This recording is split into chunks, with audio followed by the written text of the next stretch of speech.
Hello everybody, this is Hammer Striker here. Today I've got the latest from FN, the FN 509 Midsize, which other manufacturers would likely call a compact.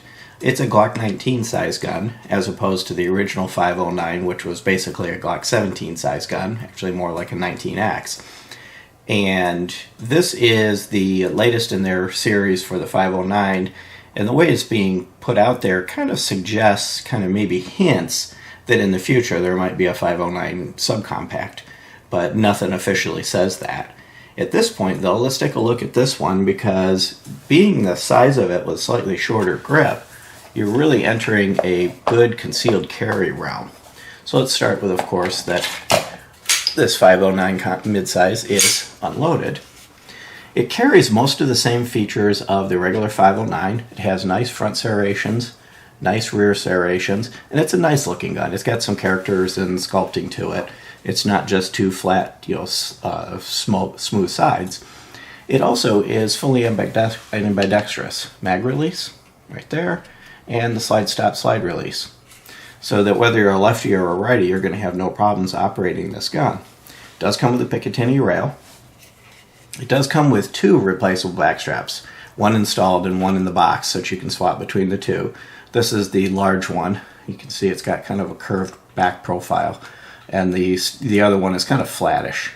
It's got some nice texturing, a little bit different in the different angles, and it's fairly aggressive. It's got the little diamond triangles here, or more like pyramids, but it doesn't hurt your hand. When you grab a hold of it and get your hand on it, it doesn't hurt, it doesn't bite into you. When it recoils, it doesn't tear at your fingers, but it also stays right where you put it. There's no thought at any point this gun's going to get away from you.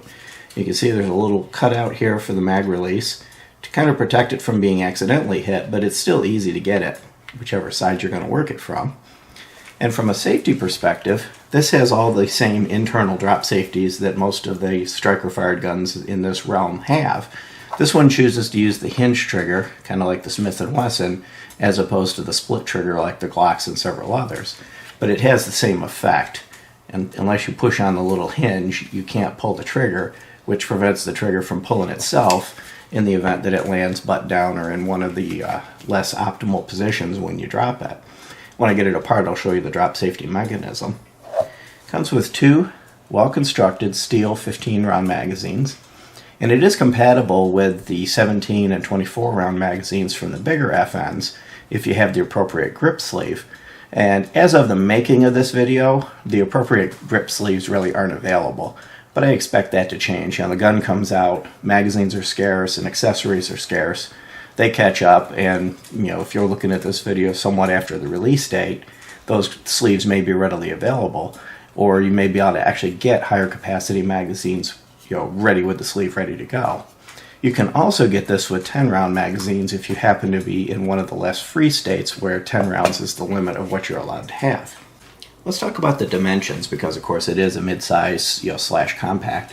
It's 7.4 inches long, it's 5.2 inches tall, and it's 1.35 inches thick, which is just a hair larger in each dimension than a Glock 19. So effectively you've got a Glock 19 size gun here, and it comes in at 26.5 ounces, and it has a 4-inch barrel that actually has a target crown. I'll show you that when I get it apart, but it's got a recessed target crown. From an ergonomics standpoint, it's got a few features. One, I talked about the grip. You can also see there's a nice undercut in the trigger, so that the trigger guard, so you can get your hands right up in there. And it also has the slide stop slide release from the tactical. Kind of sticks out a little bit, and it's rounded.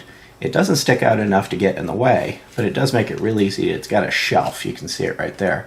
It's got a nice shelf to get your thumb on to use it. So they've taken some of the best of the two models that are previously out there, the regular 509 and the tactical, and incorporated them into this gun. The sights are a 3-dot photoluminescent sight. The LE version does have a night sight available. Now, one thing, when you're looking at them here in the real bright studio lights, the sights are actually quite easy to see, and you can see them actually glowing a little bit greenish. The thing we found at the range is the back sights had a tendency to dim out. The front sight was still highly visible, but the back one's kind of dimmed out. So you'll see when I was shooting, I wasn't able to pull quite the groups I'd like because I spent more time trying to figure out where those rear sights were than I normally would. I think that's easily fixed either by replacing them with, either like TFO or the night sights or just a drop of white paint. The photoluminescent paint really isn't all that effective.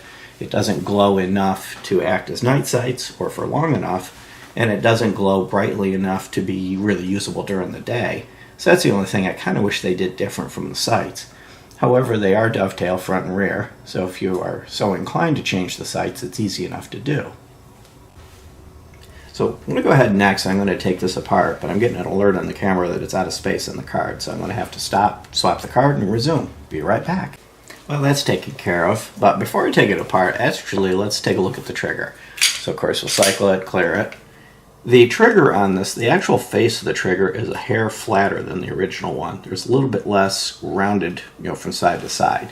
I don't see where that's going to make a big difference. Both triggers are comfortable.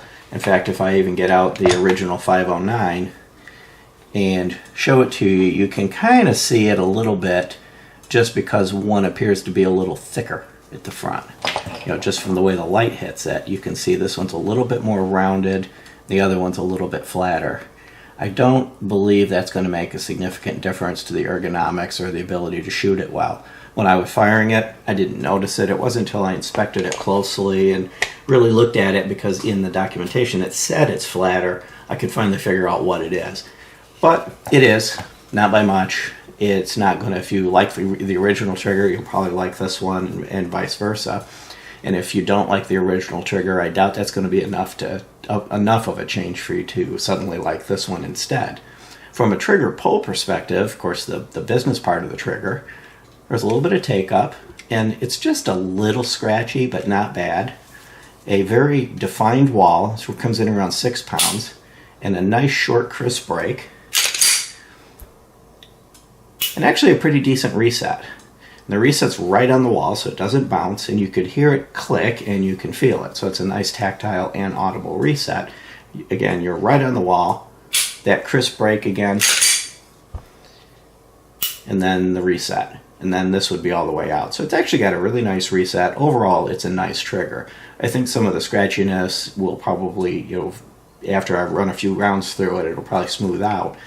And it's not enough to really make a difference. You can just, I'm sitting here in a quiet room looking for it, and I can see it and I can feel it. Out on the range, you aren't going to notice it at all. It's that minor and that subtle. Overall, it's a good trigger, and overall the gun is comfortable to hold. The ergonomics are really solid, and it's easy to shoot it well. The only thing I would improve again is the visibility of the dots on the sights, but the overall sights themselves are actually quite good. So enough teasing, let's get this thing apart, show you the internals. This one's fairly easy to disassemble. You lock it back, pull the lever down, release the slide. Now the only kind of slight quirk here is you got to get it basically in battery and then pull the trigger for it to slide apart. That's a little quirky, but not a very big deal at all. And the first thing you're going to notice is this has yellow painted spring. I don't know if this is actually a lighter spring, but the Tactical comes with 2 springs, and one of them is yellow, and that's the lighter spring. I haven't noticed any difference in feel, but I did notice the first thing when I got it apart is that the spring was yellow, which was, again, like the Tactical. We get the barrel out. Barrel's actually very well machined, smooth, very similar to any of the other striker-fired guns' barrels, other than you'll see that it does have a polished feed ramp and a polished chamber. Turn this thing, get this the right way. You'll see that it has a polished chamber, and it's kind of hard to get that to show up on camera.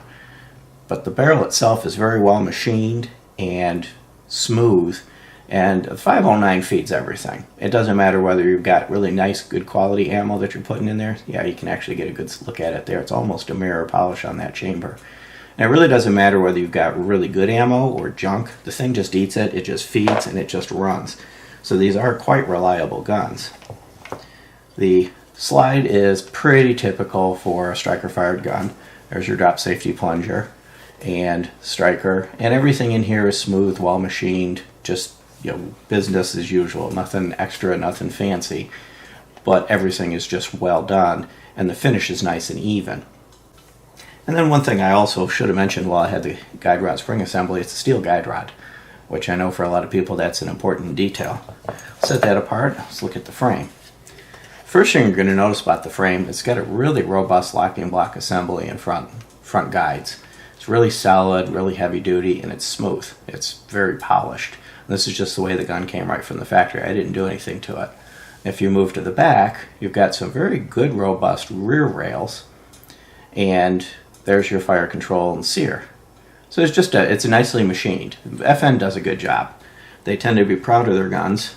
And even though this one here comes in with an MSRP of $649, and you're going to get it on the street in the low fives, but they do a good job. Their guns are just well made.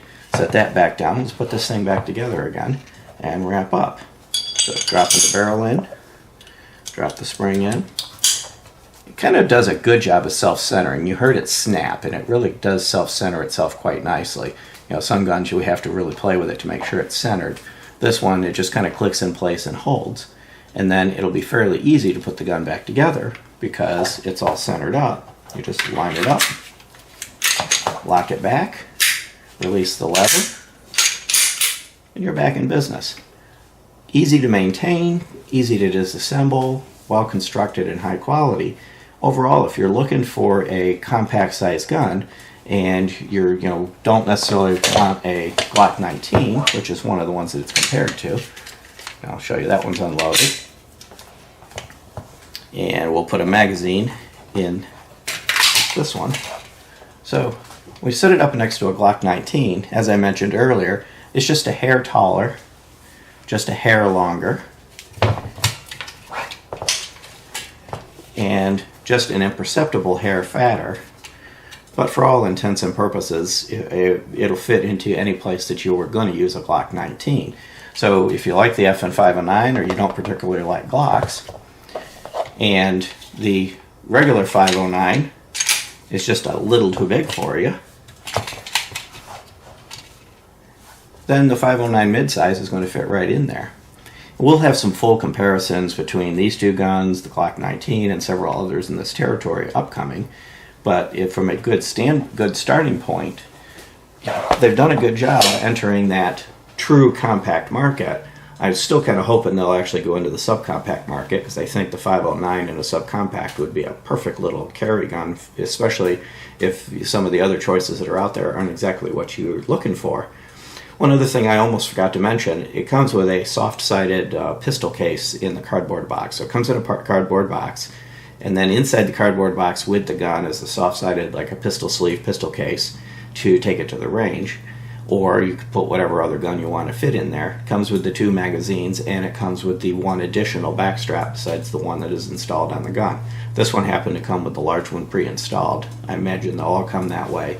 But it's easy to swap them out if, for whatever reason, the one you want isn't the one that's on there. So if you like our videos, please give us a thumbs up, share, subscribe, click that bell if you do. Check us out on Facebook and Patreon, and have a great day. Thank you.